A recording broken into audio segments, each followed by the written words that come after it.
ಹೇಳಿದ್ದು. ಹಾಗಾಗಿ ಬಂಗಾರು ಹನುಮಂತು ವಿಷಯದಲ್ಲಿ ಟಿಕೆಟ್ ಅನ್ನ ಜನಾರ್ದನ್ ರೆಡ್ಡಿ ಅವರು ಇಸ್ಕೊಟ್ರು ಅನ್ನುವಂಥದ್ದು ಅಲ್ಲ.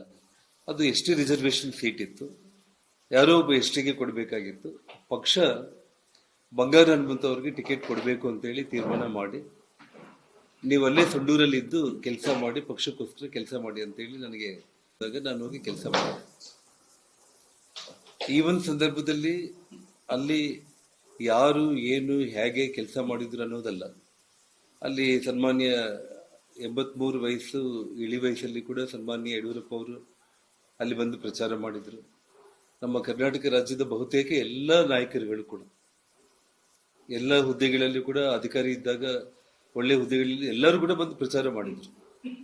ಅದರಲ್ಲಿ ನನ್ನೊಟ್ಟಿಗೆ ಶ್ರೀರಾಮುಲು ಅವರು ಕೂಡ ಚುನಾವಣಾ ಪ್ರಚಾರ ಪ್ರಾರಂಭ ಆದ್ಮೇಲೆ ಒಂದು 3 ದಿವಸಗಳು ತಡವಾಗಿ ಬಂದರು ಕೂಡ 3 ದಿನ ತಡವಾಗಿ ಬಂದರೂ ಕೂಡ ಒಟ್ಟಿಗೆ ಪ್ರಚಾರಕ್ಕೆ ಅವರು ಕೂಡ ಬಂದು ಕೆಲಸ ಮಾಡಿದ್ರು. ಒಂದು ವಿಷಯ ಏನಂತಂದ್ರೆ, ಬೈ ಎಲೆಕ್ಷನ್ ಅಲ್ಲಿ ಸೋಲು ಯಾಕಾಗಿದೆ ಏನಾಗಿದೆ ಅನ್ನೋದಕ್ಕಿಂತನೂ ನಾನು ಎಲ್ಲಿ ಕೂಡ ಮಾಧ್ಯಮ ಸ್ನೇಹಿತರು ಯಾರೇ ಕೇಳಿದ್ರು ಕೂಡ 4 ದಿನಗಳ ಕಾಲ ಈ ರಾಜ್ಯದ ಮುಖ್ಯಮಂತ್ರಿಗಳೇ ಅಲ್ಲಿ ಬಂದು ಕುಂತು ಪಂಚಾಯಿತಿ ಮಟ್ಟದಲ್ಲಿ ಅವರು ಹೋಗಿ ಪ್ರಚಾರ ಮಾಡಿ ಹಣ ಖರ್ಚು ಮಾಡಿ ಅಲ್ಲಿ ಬಿಜೆಪಿ ಅಭ್ಯರ್ಥಿ ಸೋಲುವಂತ ಒಂದು ಪರಿಸ್ಥಿತಿ ಬಂತು. ಇಲ್ಲಿ ಯಾವುದೇ ಒಂದು ವಿಚಾರದಲ್ಲಿ ಕೂಡ ಶ್ರೀರಾಮುಲು ಅವ್ರ ವಿಷಯದಲ್ಲಿ ನಾನು ಯಾವುದೇ ಪಕ್ಷದ ವರಿಷ್ಠರಿಗೆ ಅವ್ರ ಮೇಲೆ ಚಾಡಿ ಹೇಳುವಂತ ಒಂದು ಅವಶ್ಯಕತೆ ನನಗಿದ್ದಿಲ್ಲ. ನಿನ್ನೆ ಶ್ರೀರಾಮುಲು ಅವರು ಮಾತಾಡ್ತಾ ನಮ್ಮ ಕುಟುಂಬಕ್ಕೆ ಮತ್ತು ನನ್ನ ಬಗ್ಗೆ ಈ ರೀತಿ ಎಲ್ಲ ಕೂಡ ಅವರು ಹೇಳಿ ಯಾಕೆ ಹಿಂಗ್ ಮಾಡ್ತಾ ಇದ್ದಾರೋ ಗೊತ್ತಾಗ್ಲಿಲ್ಲ ಅಂತ ಹೇಳಿದ್ರು. ತಮಗೆಲ್ಲ ಕೂಡ ಗೊತ್ತಿರೋ ವಿಷಯಗಳಾದ್ರೂ ಕೂಡ ಒಂದೇನೆಂದ್ರೆ, ಜನಾರ್ದನ್ ರೆಡ್ಡಿ ಶ್ರೀರಾಮುಲು ಅವ್ರ ಬಗ್ಗೆ ಹೇಗೆ ಏನು ಅನ್ನೋದನ್ನ ಅಖಂಡ ಬಳ್ಳಾರಿ ಜಿಲ್ಲೆ ಜನತೆಗೆ ಗೊತ್ತು.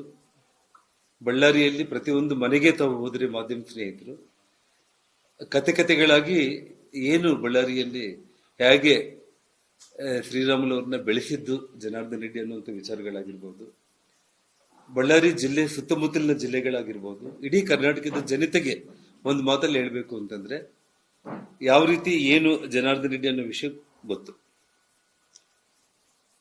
ನನಗೆ ಬಹಳ ನೋವಿನ ಸಂಗತಿ ಅಂತಂದ್ರೆ, ಆ ರೀತಿ ಹೇಳಿಕೆ ಕೊಡುವುದಕ್ಕೆ ಕಾರಣಗಳು ಬಹಳಷ್ಟಿದೆ. ಅದರಲ್ಲಿ 1-2 ವಿಚಾರಗಳನ್ನ ಮಾತ್ರ ನಾನು ನಿಮ್ಮ ಮುಂದೆ ಹೇಳೋದಕ್ಕೆ ನಾನು ಬಯಸ್ತೀನಿ. ನಾನು ಮೊದಲು ಶ್ರೀರಾಮುಲು ಚಿಕ್ಕ ಹುಡುಗರಿದ್ದಾಗ್ಲಿಂದ ಎಲ್ಲೋ ಹಾದಿ ಬೀದಿಯಲ್ಲಿ ಹೋಗ್ತಾ ನೋಡೋದು ಆಡ್ಕೊಳ್ಳೋದು ಅದು ಬೇರೆ. ಆದ್ರೆ ಸ್ವತಃ ಶ್ರೀರಾಮುಲು ಅವರ ಸೋದರ ಮಾವನ್ನ ರೈಲ್ವೆ ಬಾಬು ಅಂತೇಳಿ ಬಳ್ಳಾರಿಯಲ್ಲಿ ಅವರನ್ನ ಕೊಲೆ ಮಾಡ್ತಾರೆ. ಬಹಳ ಭೀಕರವಾದಂತ ಕೊಲೆ, ಇಡೀ ಬಾಡಿನೇ ಸಿಗ್ಲಿಲ್ಲ, ಅಷ್ಟು ಪೀಸ್ಗಳು ಮಾಡಿದ್ರು ಆಪೋಸಿಷನ್ ಅವರು. ಇದು 91 ಆ ಪ್ರಾಂತದಲ್ಲಿ ನಡೆದಿರುವಂತ ಒಂದು ವಿಷಯ.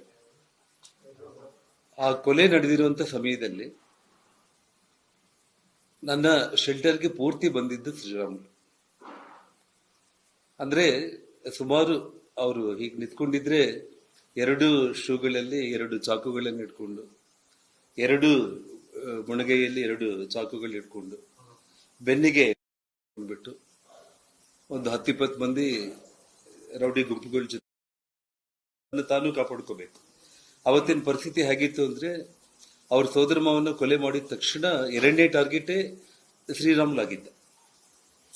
ಆ ಸಮಯದಲ್ಲಿ ನನಗೆ ಬಹಳ ಮಂದಿ ಸ್ನೇಹಿತರು, ಅಂದ್ರೆ ನನ್ನ ಕಾಮನ್ ಫ್ರೆಂಡ್ಸ್ ಏನಿದ್ದಾರೆ, ಹೇಗಾದ್ರೂ ಮಾಡಿ ಶ್ರೀರಾಮುಲನ್ನ ಕಾಪಾಡ್ಕೋಬೇಕು, ಇಲ್ಲ ಅಂತಂದ್ರೆ ಅವರು ಮುಗಿಸ್ಬಿಡ್ತಾರೆ ಅಂತಂದಾಗ, ನಾನು ವ್ಯಾಪಾರ ವ್ಯವಹಾರಗಳಲ್ಲಿ ಇದ್ರು ಕೂಡ ಅವತ್ತು ರಾಜಕೀಯವಾಗಿ ತುಂಬಾ ಪ್ರಬಲವಾಗಿ ಬಹಳ ಬಲಿಷ್ಠರಾಗಿರುವಂತ ಒಂದು ಕುಟುಂಬಗಳು, 40 ವರ್ಷ ಬಳ್ಳಾರಿನ ಆಳಿರುವಂತ ಕುಟುಂಬಗಳ ವಿರುದ್ಧ ಶ್ರೀರಾಮುಲು ಅವ್ರನ್ನ ಜೊತೆಯಲ್ಲಿ ಇಟ್ಕೊಂಡು ನಮ್ಮ ಮನೆಗೆಲ್ಲ ಕೂಡ ವಿರೋಧಿ ಗುಂಪುಗಳೆಲ್ಲ ಕೂಡ ಬಂದು, ನೋಡಮ್ಮ ಒಂದ್ ಮಾತನ್ನ ಹೇಳ್ತಾ ಇದ್ದೀವಿ, ನಿಮ್ ಮಗ ಯಾರು ಸಹವಾಸ ಮಾಡ್ತಾ ಇದ್ದಾನೆ, ಅವ್ರ ಮಾವನ್ನ ಮುಗಿಸಿದೀವಿ, ಅವನ್ನ ಕೂಡ ಮುಗಿಸ್ತೇವಿ, ನಿಮ್ಮ ಹುಡುಗರು ಯಾಕೆ ಅವನ್ನ ಜೊತೆಯಲ್ಲಿ ಇಟ್ಕೊಂಡು ಓಡಾಡ್ತಾ ಇದ್ರೆ ಅಂದ್ರು ಕೂಡ ನಮ್ಮ ತಾಯಿ ಭಯದಲ್ಲಿ, ಅಂದ್ರೆ ಅವಾಗ ನಾವು ಕೂಡ ಅಷ್ಟು ದೊಡ್ಡ ಶ್ರೀಮಂತಿಕೆ ಅನ್ನೋದೇನು ಅಲ್ಲ, ಧೈರ್ಯ ಸ್ನೇಹ ಅಷ್ಟೇ. ಅವ್ರಿಗೆ ಏನೋ ಸಮಾಧಾನ ಮಾಡಿ ನಮ್ಮ ತಾಯಿ ಕಳಿಸ್ತಾ ಇದ್ರು. ಆಮೇಲೆ ನನ್ನ ಜೊತೆ ಮಾತಾಡೋ ಟೈಮ್ನಲ್ಲಿ ಅಲ್ಲಪ್ಪ ಅವರಿಗೆಲ್ಲ ಬಂದು ಹೇಳಿದ್ರು ಏನು ಮಾಡೋಣ ಅಂತಂದರೆ, ಅಮ್ಮ ನೀನು ಹೇಳು ಹೇಗೆ ಮಾಡೋಣ ಅಂದರೆ ನಿನ್ನ ಪ್ರಕಾರ ನಾವು ಹೋಗ್ತೀವಿ ಅಂದರೆ, ಬೇಡ ಬಿಡು, ಅಷ್ಟು ಒಳ್ಳೆ ಹುಡುಗ, ಅವನ ಪ್ರಾಣ ಹೋಗುತ್ತೆ ಅಂತಂದ್ರೆ ಏನು ಇವತ್ತು ಇರ್ತೀವಿ ನಾಳೆ ಹೋಗ್ತೀವಿ, ನಾವೇನು 100 ವರ್ಷ 1000 ವರ್ಷ ಬದುಕಲ್ಲ. ಅವನು ನಂಬ್ಕೊಂಡು ಬಂದಿದ್ದಾನೆ, ಅವನ್ನ ಕಾಪಾಡ್ಕೊಂಡು ಹೋಗೋದು ನಿಮ್ಮ ಜವಾಬ್ದಾರಿ, ಏನೇ ಆಗಲಿ ಫೇಸ್ ಮಾಡೋಣ ಬಿಡು ಅಂತೇಳಿ ಅಷ್ಟು ಧೈರ್ಯ ನಮ್ಮ ತಾಯಿಗೆ. ಆ ರೀತಿ ಅವ್ರನ್ನೇ ಅವ್ರು ಸಮಾಧಾನ ಮಾಡ್ಕೊಂಡು ನಮಗೆ ಸಮಾಧಾನ ಹೇಳ್ತಾ ಇರುವಂತ ಸಂದರ್ಭಗಳು. ಇವರ ಸೋದರ ಮಾವನ್ನ ಕೊಲೆ ಮಾಡಿರುವಂತ ವ್ಯಕ್ತಿಗಳು ಯಾರು ಅಂತಂದ್ರೆ, ನಾನು ಶ್ರಾಮುಲು ಮೇಲೆ ಒಂದು ಕೊಲೆ ಆರೋಪ ಬಂದಿತ್ತು. ಒಬ್ಬ ಕಾರ್ಪೊರೇಟರ್ನ ಕೊಲೆ ಮಾಡಿದ ಅಂತೇಳಿ ಶ್ರಾಮುಲು 2004 ಶ್ರಾಮುಲು MLA ಆದ ತಕ್ಷಣ ಒಂದು ದೊಡ್ಡ ಕೊಲೆ ಆಯಿತು. ಅವನು ಶ್ರಾಮುಲಿಗೆ ಬಹಳ ವಿರೋಧ ಮಾಡ್ತಾ ಇದ್ದ, ಅವನು ಕೊಲೆ ಆಯಿತು. ಆ ಕೊಲೆ ಆರೋಪ ನೇರವಾಗಿ ಶ್ರಾಮುಲು ಮೇಲೆ ಬಂತು. ಆ ಬಂದಾಗ ಕೂಡ ನಾನು ಪ್ರೆಸ್ ಮೀಟ್ ಮಾಡಿದೆ ಜಿಲ್ಲಾ ಬಿಜೆಪಿ ಅಧ್ಯಕ್ಷನಾಗಿ.